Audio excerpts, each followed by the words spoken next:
Megan. It's Sierra. Okay, wait. I'm good. How are you? I'm good, thanks. Have you used a George Foreman fryer at all? Not for like 10 years, maybe. Okay, so you kind of need a refresher, it sounds like. Yeah, I kind of really do. Alright, so I know that there's different kinds of George Foremans, like some have buttons on them. This one in particular does not. So I don't know if that's good, is that a bad thing? Tell me something like, what can you see, what can't you see on the George Foreman? I can see out of the side that it's labeled like the George Foreman if I get kind of like this close. Okay. And I can see the red and the green and like the sides and the tray and Okay, mostly cool. a lot. Okay, cool. So feel free to explore it before we keep going.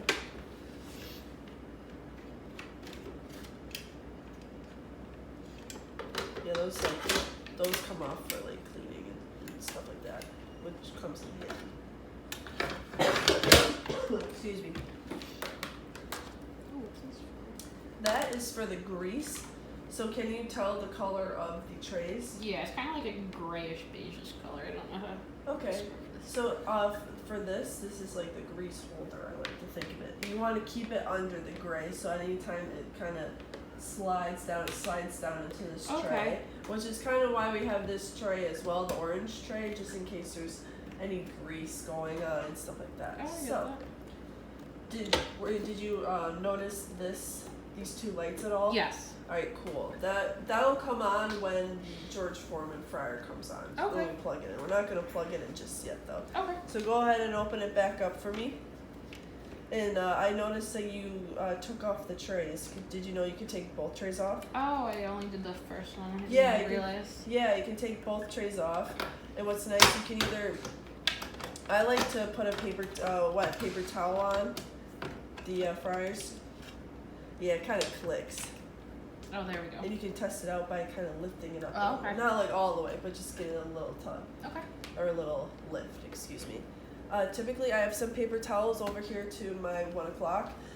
I like to dampen those to clean off the trays. Okay.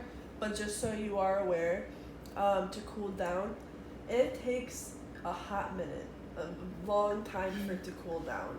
So before we even clean it, we gotta wait a while. Alright, so let's recap. So, are there any buttons on this one? No. Yeah, and how can you tell that it's on? Well, I assume red is like. I'm sorry. No, you're okay.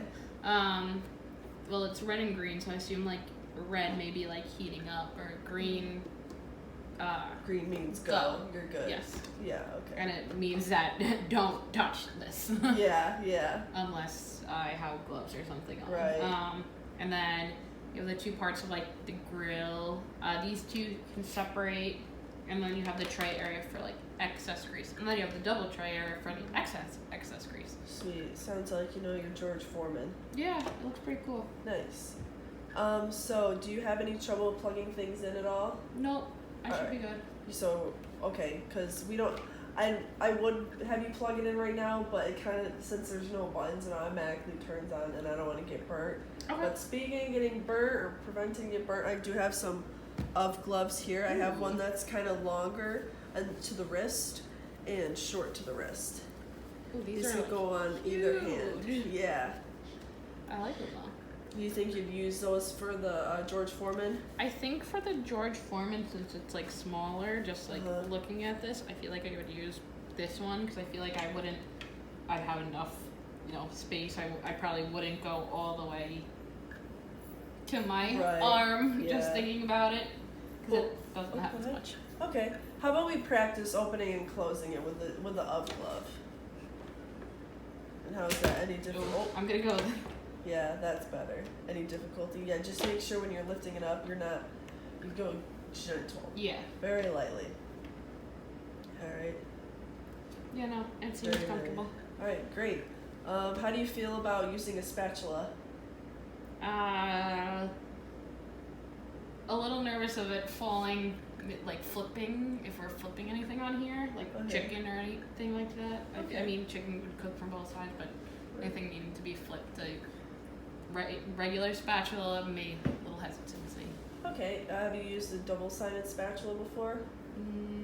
I think I've heard of it. I don't know if I've really used it. Okay, are you interested in something like that? I feel like that'd be easier for you because my goal is to teach you how to make some bacon on here. Yeah, Does that that sounds sound good? Yeah, sounds good to me. Okay, cool. But I'm gonna also teach you how to use use the spatula wearing the UV gloves, just in case you gotta flip it over on Okay. the George Foreman. Because with bacon and stuff, you don't want the grease to come up on you. Okay. And just for next time, do you prefer to wear an apron while you're cooking, making bacon? If we're making bacon, since there's grease involved, I think I'd probably prefer an apron.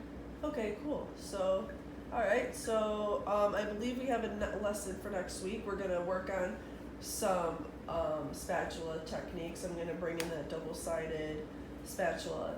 And do you mind, I know we've covered this in the past, but I like to kind of brush up on the spreading and slicing techniques. Oh, Just yeah. kind of a little overview since we're getting more into cooking. Does Okay.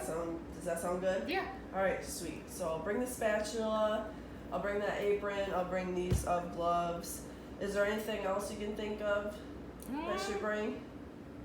What, you said the double-sided spatula, right? Yeah. What are we flipping with the spatula? For right now, we're going to practice flipping bread. Okay. And then we'll spread butter on it afterwards. Okay. Does that sound good? Yeah, that sounds good to me. Alright, cool. I'll see you next week. We'll work on that. Alright, sounds good. Awesome.